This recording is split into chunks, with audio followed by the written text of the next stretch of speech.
Acompañarnos en este gran cierre de lo que han sido 4 jornadas dedicadas a discutir, a dialogar y en torno a la obra de Aureliano Ortega.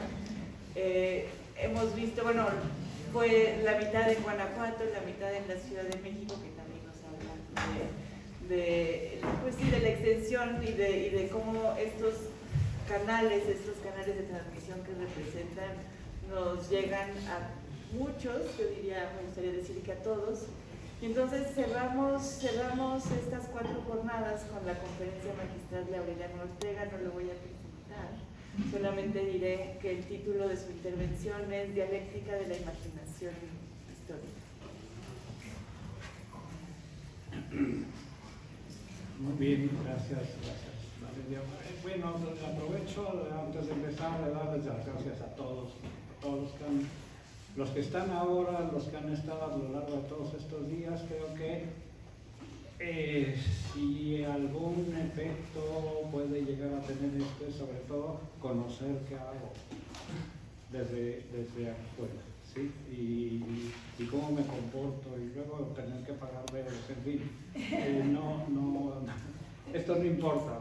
Lo importante es en todo caso que uno se ve enfrentado con lo que hace y que en todo caso se hace la promesa de ser más responsable. Bueno, en efecto el título no la voy a leer toda porque no nos da tiempo. Voy a leer fragmentos y voy a hacer algunas intervenciones porque no nos daría tiempo, pero en efecto se llama Dialéctica de la Imaginación Histórica, pero tiene un subtítulo, o de cómo superó José Revueltas el dogmatismo estalinista.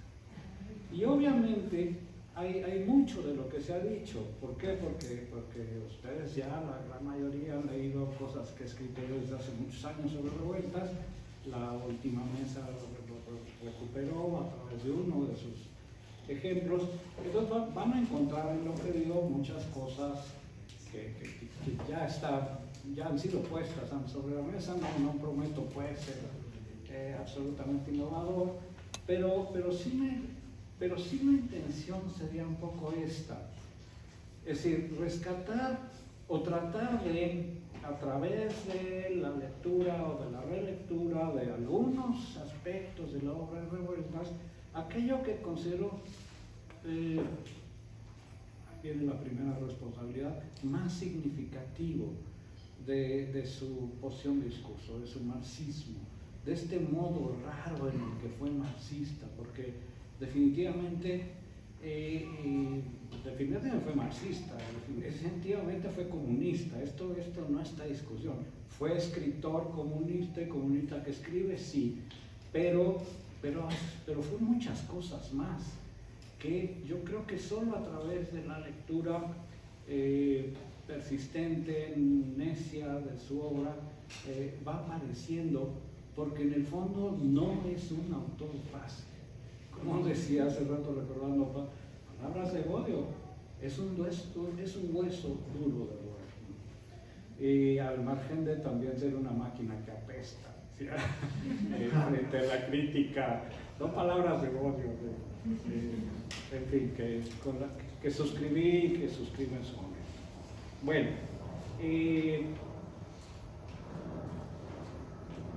voy a tratar de introducir aquí la noción de imaginación histórica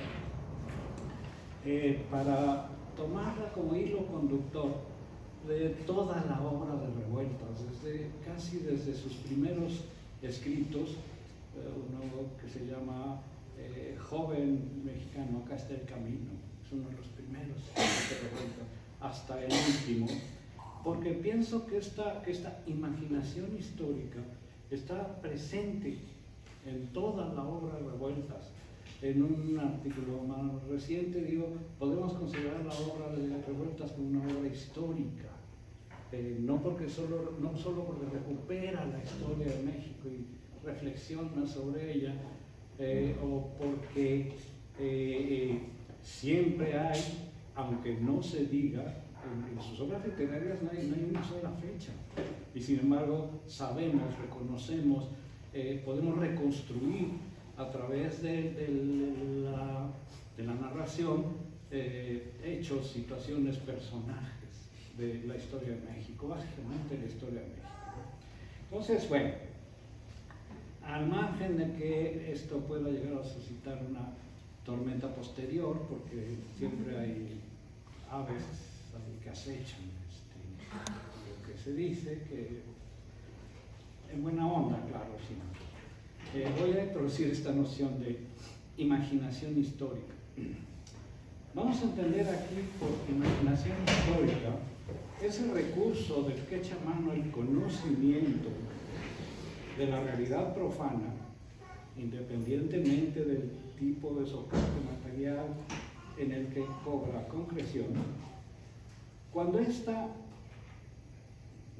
el conocimiento acude a cierta dialéctica en la que tanto para fines aprensivos como para fines comprensivos se anudan en este dispositivo la experiencia, la memoria y la reflexión crítica. Con esto se conforma una totalidad o una constelación que pretende dar cuenta de una realidad presente o pasada que nunca es concebida en reposo o a través de su positividad, sino en su inquietud, en su movimiento, en sus desgarramientos y en sus transformaciones. Esto es una realidad aprendida y comprendida a través de su prehistoria, su historia y su posthistoria, como quería Benjamin. Presumimos que este modo de entender la historia es el propio de Marx y de cierto marxismo crítico, aunque no nos sea posible ahora mismo decir por qué, es muy largo. Sin embargo, en el caso de Revueltas podemos constatar que tanto la historia como hecho sucedido, como la historia como conocimiento, llevan comida de los dos, son asumidas como anudamiento teórico de experiencia, memoria y reflexión crítica. Y que este recurso epistémico ocupa en toda la obra Revueltas un lugar central, pero además que el modo eminente en el que se expresa este conocimiento no es otro que una imagen dialéctica. El hecho es que afirmar que la de Revueltas es toda ella una obra histórica no es una exageración, y que frente a tal forma peculiar de presencia, lo que habría en todo caso que aclarar es en qué sentido sus textos no pueden ser considerados históricos. Por lo pronto, es posible afirmar esto. Como corresponde a un autor comprometido con la revolución, es un hecho que en Revueltas la necesidad y la presencia de la historia y sus diversos usos son eminentes y constantes. No siempre esa presencia se resuelve de la misma forma y con el mismo sentido, aunque en todos los ejemplos de su escritura constituye un elemento estructural e imprescindible. Bueno, este sería el dispositivo, por llamarlo así, o el hilo conductor que creo yo encontrar en Revueltas prácticamente en toda su obra, hasta en los volantes que escribe para la militancia, y con mayor razón en sus obras mayores, ¿no? Tanto en las literarias como en las ensayísticas, y como las teóricas, porque las tiene. Entonces, ante la imposibilidad realmente de dar cuenta de todo esto, ¿sí?, voy a referirme a sobre todo tres momentos de la vida de Revueltas y tres ejemplos de su obra en la que esta imaginación histórica es más que evidente, ¿no? O sea, en donde se muestra con quizás mayor claridad.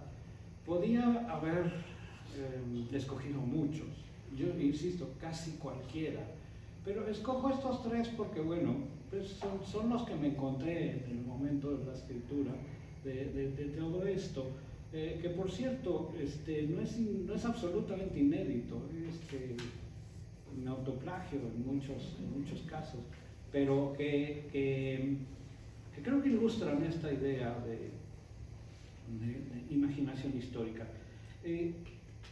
y porque se refieren a 3 momentos de la historia mexicana que creo que son momentos de inflexión, y de la historia del comunismo en México también. El primero es la conferencia Posibilidades y Limitaciones del Mexicano, dictada en la Facultad de Filosofía y Letras y reproducida en la Revista de Filosofía y Letras en 1950. La segunda es la novela Los Errores, de 1964.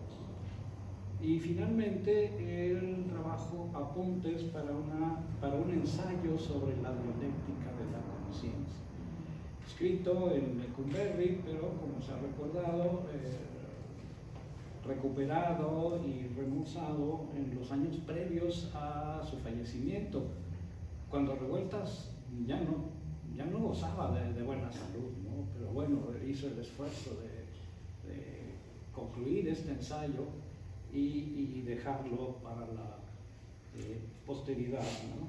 Pero bueno, pueden ser otros ejemplos. O sea, me viene hacia la cabeza un pasaje del luto humano, en donde Calixto, un personaje realmente sombrío, recuerda cómo ya como revolucionario regresa a la hacienda en donde creció de niño y degüella el retrato de la señora, ¿no? de la dueña de la hacienda, ¿no? Como, no sé, un asunto de reivindicación, ¿no? Él había trabajado en esa hacienda de peón, de niño, ¿no? Y reconocía en la casa grande pues el poder, ¿no? Y regresa como revolucionario con el poder de degollar a la hacienda. Pero inmediatamente después aparece un indígena. Bueno, encuentra un cofre con joyas. Y dice, aquí va a cambiar todo. O sea, ahora yo soy el amo. Ahora yo tengo las joyas, yo tengo la riqueza. Y aparece un indígena en mal momento, y en la cabeza de Calixto ruedan tantas cosas que no acierta más que asesinar al indígena. ¿Por qué? Porque le va a frustrar su nueva condición de rico. Bueno, aquí se mueven tantas cosas que toda la novela está llena de pasajes de esta naturaleza, ¿no? Pero en fin, escogí los otros porque a lo mejor son carreteras un poquito menos sinuosas, o menos llenas de baches, ¿no? Bueno, empiezo con la primera. Por muchas razones, el año de 1950 es para el escritor duranguense un año especial, no por venturoso, sino por aciago. Desde las últimas semanas del año anterior, la publicación de la novela Los días terrenales había provocado un agudo malestar entre los dirigentes y la intelectualidad comunista por el hecho de que en ella, a decir de Enrique Ramírez y Ramírez, Revueltas, en lugar de ir a lo suyo, que es la literatura, filosofa hasta la saciedad. Aunque también exhibe descarnadamente las contradicciones del dogmatismo y la inhumanidad de los intelectuales y militantes comunistas para plantear serias dudas sobre el estalinismo y su teoría estética, el realismo socialista.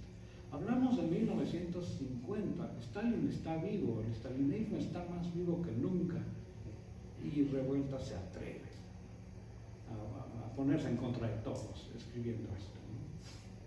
Y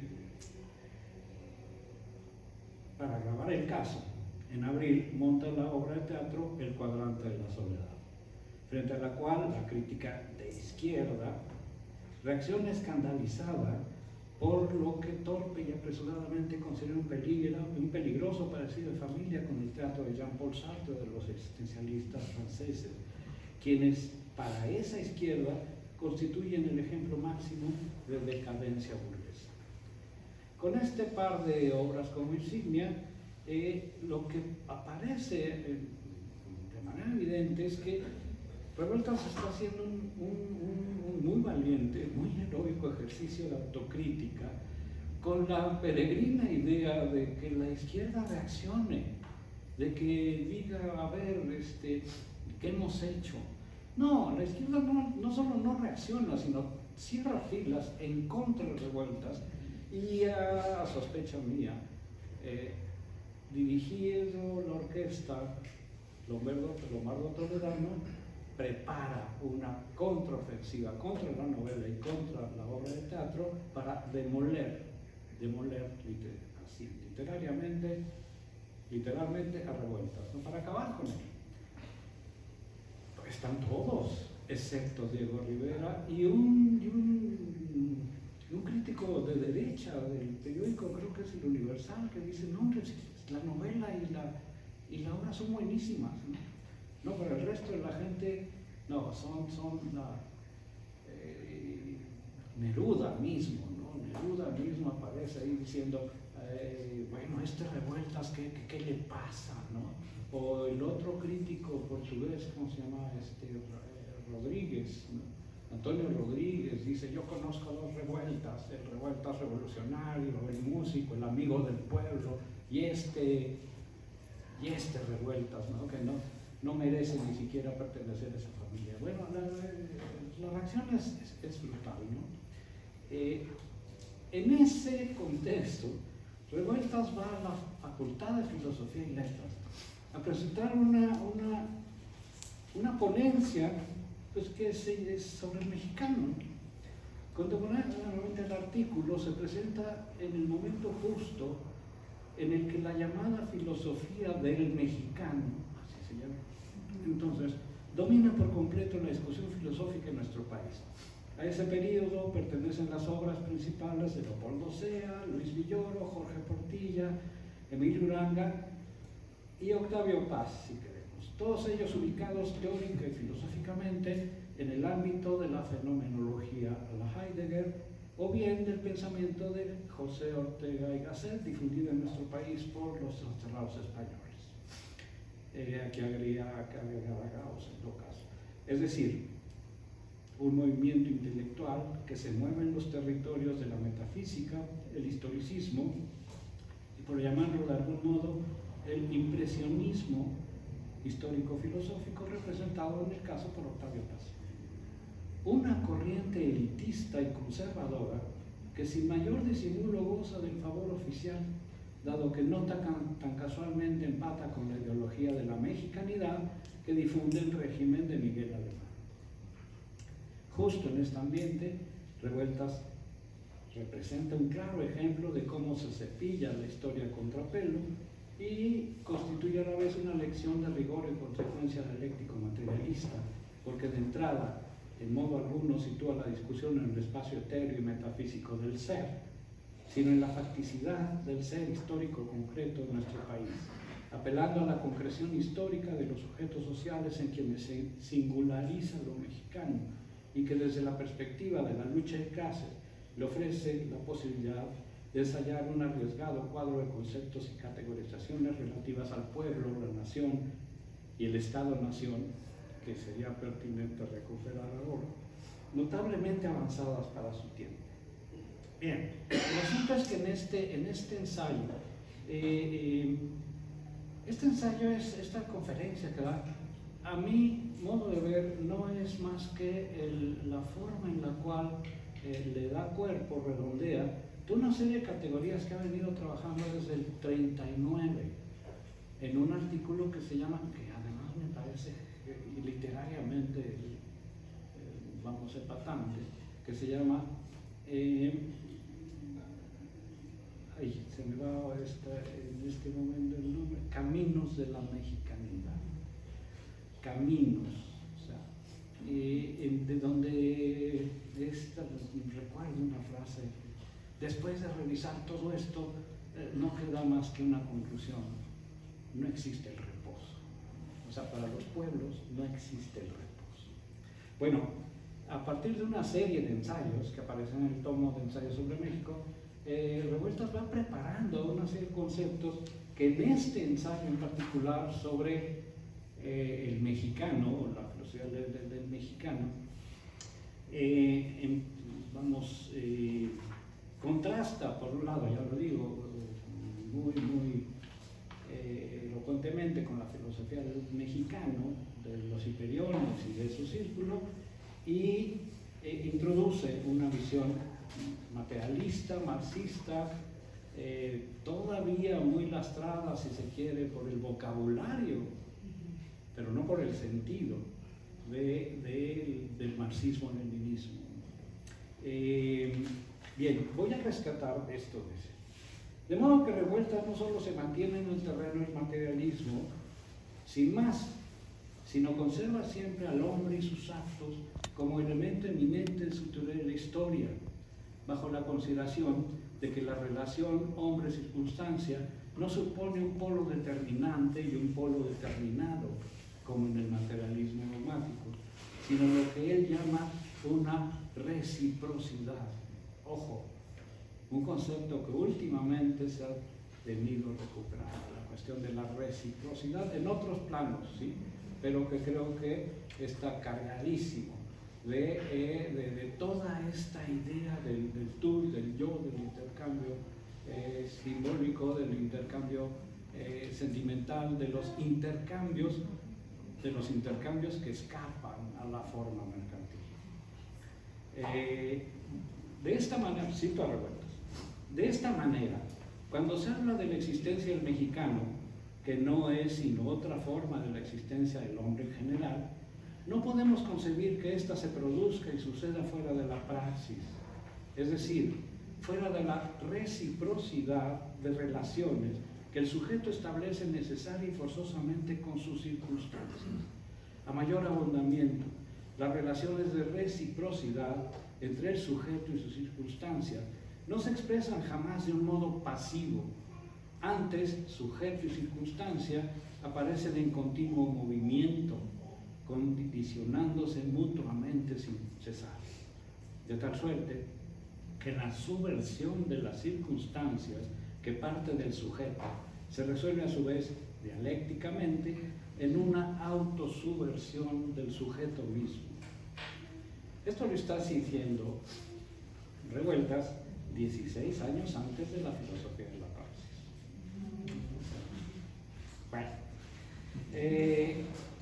Bueno, finalmente esta reciprocidad se verifica en términos metabólicos y estructurales, es decir, Revueltas habla de una reciprocidad dialéctica en la que sujeto y objeto no existen en sí mismos, sino como términos de una relación activa y continua. Y vuelvo a citar a Revueltas. El hombre aparece dentro de la praxis en su condición real e íntegra, en su movimiento y devenir continuos, no como un resultado pasivo de la naturaleza inconsciente y ciega, ni como una suma de reflejos condicionados, sino como un elemento práctico crítico, es decir, revolucionario. Bueno, si hay algún contraste con la filosofía de lo mexicano, aquí está ilustrado de una manera fuerte, ¿no? Bueno, no me voy a extender mucho, pero a lo mejor hasta tardo menos de los 40 años. Bueno, en todo caso, lo que es rescatable, bueno, escogí esta cita, pero creo que todo el ensayo está lleno de alusiones a esta relación metabólica entre el hombre y la naturaleza, el hombre y su circunstancia como una segunda naturaleza. Es decir, todo esto que se vino a discutir muchos años después con la llegada y el arraigo a México de esta corriente del marxismo antiestalinista que caracterizamos como el marxismo humanista. Aunque luego diría algo del humanismo, ¿no? O sea, a través de Uranga. Bueno. El segundo ejemplo es la novela Los Errores. Podría haber sido los días terrenales, pero bueno, escogí Los Errores por lo siguiente. La novela de Los Errores es el resultado literario de más de 15 años de pulimiento estilístico y formal, y de una infinidad de desencuentros con los comunistas mexicanos. Pero es mucho más que eso, ya que representa un claro ejemplo de lucidez y juicio crítico en contra del régimen soviético, del estalinismo y del pensamiento único, así de las formas en las que dicho régimen se reproduce en las prácticas de los comunistas mexicanos y sus organizaciones, sobre todo el Partido Comunista, al tiempo que desenmascara el falso progreso preconizado por el régimen de la Revolución Mexicana a través del retrato descarnado y a fin de cuentas absolutamente desesperanzado y desesperanzador del elemento lumpen urbano de la Ciudad de México, formado por padrotes, prostitutas, estafadores y ladrones con o sin placa de policía. Podría afirmarse, dado su estrecho seguimiento a la historia inmediata, que los errores representan la versión literaria, propiamente la imagen dialéctica, de un trabajo histórico-político muy mencionado pero poco leído, que es el ensayo sobre un proletariado sin cabeza. Yo creo que rompiendo un poco la lógica de la sucesión histórica, el ensayo y los errores son obras gemelas, de alguna manera, ¿no? Bueno, de aquí voy a rescatar dos fragmentos un poquito largos, ¿no? pero bueno, como sea. Dos errores en donde el personaje, o sea, quien reflexiona, en Revueltas siempre, y esto los críticos literarios han encargado mucho, siempre hay un desdoblamiento entre el narrador, el narratario. Bueno, los que saben sobre esto lo explican de esta manera. Si hay diferentes desdoblamientos del sujeto que toma la palabra. Y bueno, aquí sucede que a través de un personaje que se llama Jacobo Ponce, en quien se ha tratado de reconocer el alter ego del autor, se efectúan estas reflexiones en torno de él y a través de siglos. Son estos desdoblamientos. La primera fase la suscita su expulsión del partido, ya que Jacobo es un intelectual y profesor universitario que se ha atrevido a cuestionar la verdad, a la medida y al uso de los dirigentes, pero sobre todo por el pecado que significa investigar el destino en Siberia de un camarada represaliado por el estalinismo. La historia es real, o sea, se me da ahorita el nombre del represaliado, pero es un hecho histórico, o sea, y Revueltas se pregunta en esta novela que supuestamente Evelio Vadillo, en efecto, Revueltas se pregunta a través de la trama, ¿dónde está Evelio Vadillo y por qué desapareció estando en la Unión Soviética? Bueno, las frases son estas. Se te expulsa, le dijo el dirigente a Jacobo Ponce, por incurrir de modo deliberado y consciente al servicio del enemigo a través de tus clases y tus escritos en las más graves y dañinas deformaciones revisionistas de la teoría, que te colocan objetivamente en la situación de un traidor a la clase obrera y a la causa del comunismo. Esa es la reflexión. Lo expulsaban atribuyendo el hecho a razones en absoluto diferentes de aquellas, las verdaderas, que a los dirigentes les era imposible esgrimir. En esto, la imposibilidad de esgrimir las razones verdaderas residía la esencia de la cuestión. La verdad es concreta, decían los ideólogos. Ningún conocimiento, ninguna lucha, por ende, se puede enfincar en una verdad abstracta. Jacobo estaba listo a compartir este punto de vista, pero no era concreta la verdad de las persecuciones, encarcelamientos y asesinatos de comunistas en la URSS. No era verdad concreta la injusta y estúpida prisión de Emilio Padilla, vaya usted a saber qué punto ignorado de la Unión Soviética. Evelio es Emilio aquí, ¿no? No era una verdad concreta la injusta y estúpida prisión de Emilio Padilla en vaya usted a saber qué punto ignorado de la Unión Soviética. No era una verdad concreta la de su propia expulsión del partido, sustentada en una mentira no menos concreta. El segundo fragmento es inmediatamente posterior. también está pensado por Jacobo Ponce. No se puede eludir la necesidad de una reflexión libre, heterodoxa, acerca de los que significan los procesos de Moscú y el lugar que ocupan en la definición de nuestra época, de nuestro siglo XX. Pues sobre nosotros, los comunistas verdaderos, miembros o no del partido, descansará la terrible, la abrumadora tarea de ser los que coloquen a la historia frente a la disyuntiva de decir si esta época, este siglo lleno de perplejidades, será designado como el siglo de los procesos de Moscú o el siglo de la Revolución de Octubre. O sea, personalmente yo creo que estaba atravesado revueltas por todo esto, ¿no? Y lo escribe, lo pone aquí, ¿no? En el arco de ideas que imaginariamente podemos trazar entre los 14 años que transcurren entre los días terrenales y los errores, sin dejar de considerar como estaciones de tránsito los trabajos México, una democracia bárbara y el ensayo sobre un proletariado sin cabeza, nos encontramos con el trabajo del pensar de un marxista que, asumiendo la consigna de emprender cuanto antes la crítica radical de todo lo existente y justo en el ejercicio estricto de esa crítica, ha logrado alcanzar un alto grado de madurez teórica, misma que va a desplegar sin complejos alguno en su obra posterior.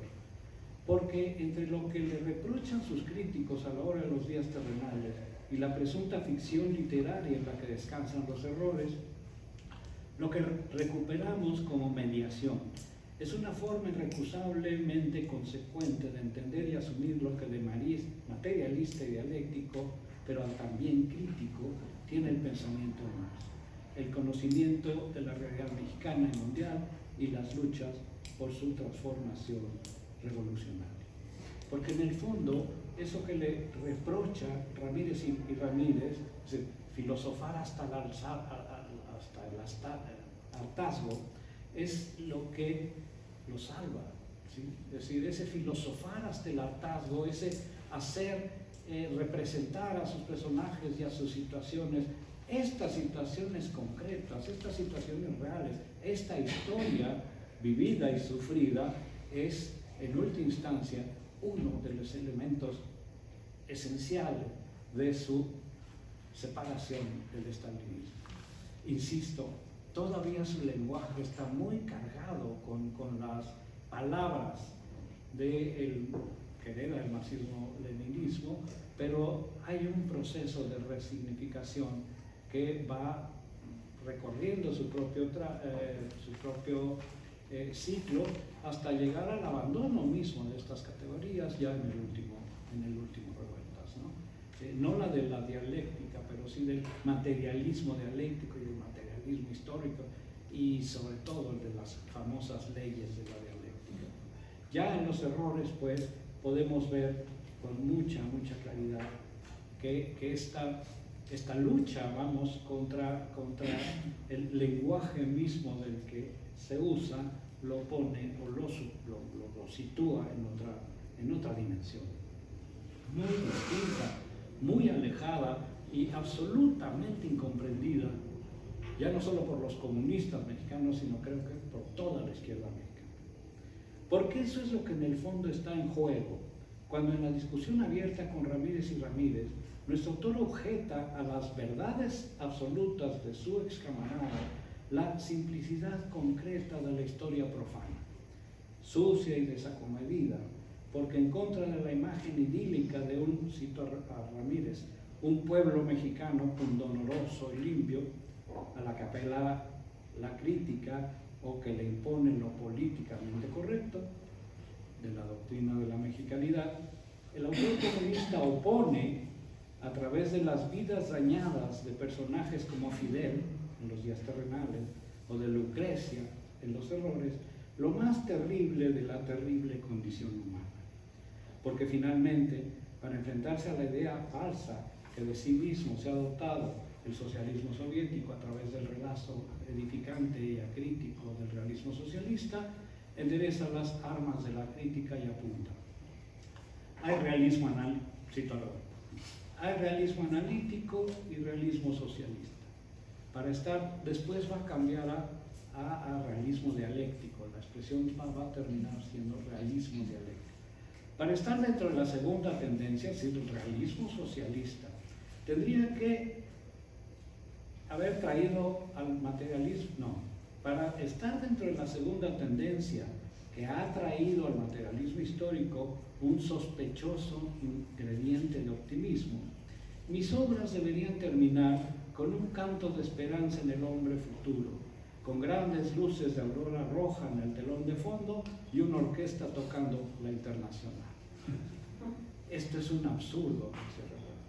Y yo no me explico el optimismo de quienes así piensan.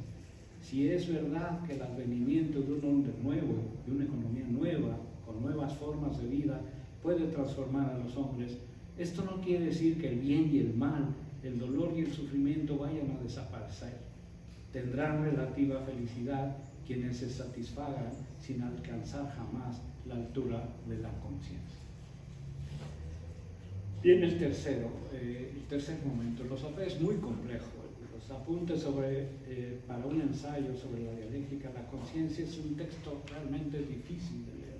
Es un texto que hemos trabajado con los colegas en varias ocasiones y que, bueno, sí, es un hueso duro de roer. Sin embargo, aquí Revueltas, y ya casi lo voy a platicar porque si no se nos acaba el tiempo. Este es un escrito de 79-70, no sé cuándo, pero lo escribe básicamente en Lecumberri, está en la cárcel por su participación del movimiento del 68 y se publica póstumamente, porque lo que deja Revueltas son los ensayos, vamos a decir, pulidos y terminados, pero no alcanza a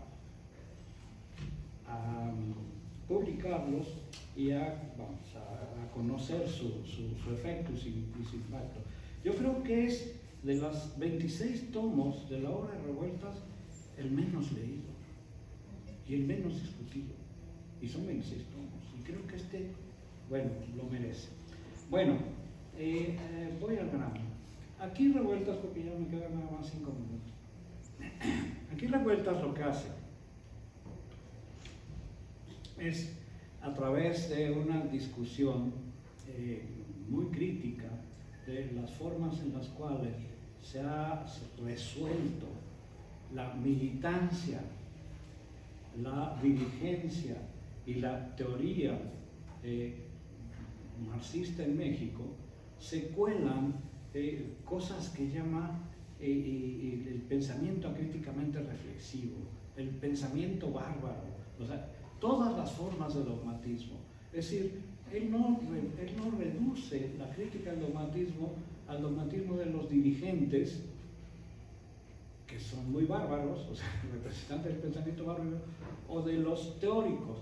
Y lo interesante es que todos podrían llevar nombres, pero también quizás lo más interesante es que podrían llevar su propio nombre, y como un ejercicio de autocrítica feroz sobre su propio pasado marxista-leninista o dogmático.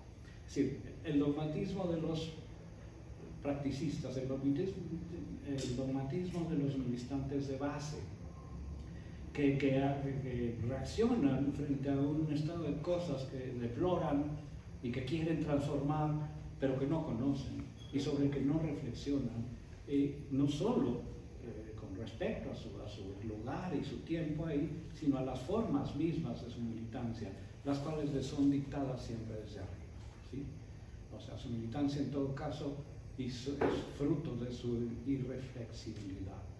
Están las del dirigente, que no es necesariamente un tonto, no es necesariamente un inculto, ¿sí? Pero quien se arroga la comprensión del marxismo y del conocimiento de la realidad, y actúa siempre dentro de un círculo en el cual, dice Revueltas, no se hace más que lo posible. Ese es el universo de la realpolitik. ¿sí? Es decir, yo reacciono frente a una realidad que quiero transformar, no a partir del conocimiento de esa realidad, sino de lo que me dictan las tradiciones del marxismo-leninismo. Y quiero convertir la realidad mexicana en la Rusia de 1903 o la Rusia de 1917, ¿no? Y pues fallo rotundamente. La tercera forma de dogmatismo es, yo digo que es Lombardo Toledano, pero en fin, sería cosa de discutirlo. Un tipo profundamente culto, muy bien formado, hablante de varias lenguas, y que sin embargo, dice Revueltas, aquí sí la voy a leer porque es muy... Dice, la conciencia no dialéctica, bueno, el diagnóstico es este, hay una fisura entre la teoría y la práctica. O sea, una fisura que se va haciendo ancha conforme el teórico, o sea, se va encumbrando como tal, ¿no? Es decir, el problema del teórico no es el problema del dirigente, que es un real político. El problema del teórico es esta distancia que hay entre la filosofía, entre la teoría y la praxis. Dice, la conciencia no dialéctica, o sea, ese movimiento de la conciencia que no sobrepasa el nivel puramente reflexivo y la actividad del pensamiento, es lo que le impide ascender al nivel crítico. Asume la apariencia del fenómeno sin trascenderla, operación en la que establece tan solo una relación causal inmediata del mismo y con esto cree haber revelado su esencia, cuando lo que ha hecho no es otra cosa que crear una apariencia más. Y aquí la palabra apariencia me lleva a Hegel, pero bueno, no hay tiempo ahora de revisar. Y remata, ¿sí? Toma pues las ideologías no en tanto que productos históricos, sino en cuanto a expresiones políticas, apenas un poco más extensas que la política inmediata y cotidiana. O sea, esto lo separa del dirigente a secas. Y en tanto, también él mismo, como finalmente marxista vulgar, no hace otra cosa que la política ideológica de lo que conviene o de lo que no conviene, de lo bueno y lo malo, desde el supuesto punto de vista del proletariado, al que por ello se obliga necesariamente a mistificar. Bueno, concluye. Ya es más o menos tiempo, ¿verdad? Ya. Es decir, ya para hablar más, siguiendo hablando de los teóricos y dirigentes comunistas, es decir, lo que describe Revueltas en esta última figura, yo creo que es muy, muy importante para hacer esta clasificación de la que hay que limarle las aristas, los filos de esta clasificación sobre la que hablábamos hace rato. O sea, yo ya no creo que sean tres estancos. Yo creo que hay, de alguna manera, como dicen ahora, me choca la palabra, porosidad, ¿sí? Y que el marxismo dogmático, el marxismo precrítico y el marxismo crítico no dejan de tener elementos de los tres, ¿no? Y que, bueno, pero sería cosa de revisarlo después. Bueno, en todo esto, bueno, ninguna de estas manifestaciones de su pensamiento habría sido posible, con mayor razón, habiendo partido de un origen tan equívoco como el marxismo soviético, si José Revueltas no hubiera conservado desde muy temprano una actitud antidogmática y una expresión discursiva abierta y lúcida. Frutos inequívocos de su inquietud, pero aún esta inquietud habría sido insuficiente o estéril si Revueltas no la hubiese resuelto teórica y discursivamente a través de un dispositivo de apreciación y expresión cognitiva capaz de concebir, comprender y expresar la realidad como una totalidad viva y cambiante, como una totalidad histórica cuya facticidad, desgarrada y cambiante, solo podría ser aprendida mediante la articulación activa y crítica de la experiencia, de la memoria no solo de quienes hacen la historia, sino los de que quieren saber acerca de ella, lo que obliga a enriquecer conceptual y comprensivamente esa experiencia y esa memoria con la reflexión crítico-filosófica y más allá con la potencia esclarecida y esclarecedora de una imaginación histórica.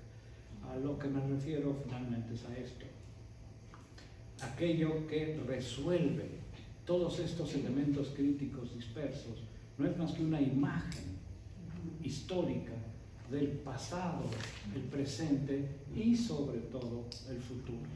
Contesto de esta manera, ya se fue Elisabetta, pero de alguna manera dejó en el aire la pregunta.